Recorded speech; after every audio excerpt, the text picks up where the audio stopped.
ओम कृष्णाय नमः।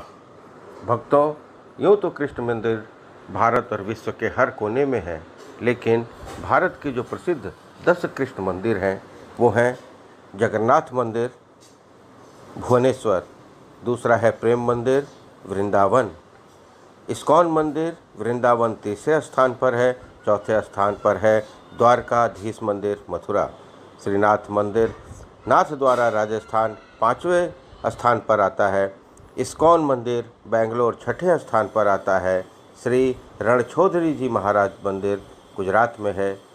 ये भी बहुत ही सुंदर मंदिर है।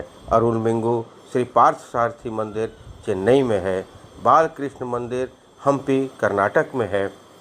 उडुपी श्री कृष्ण मठ कर्नाटक में है।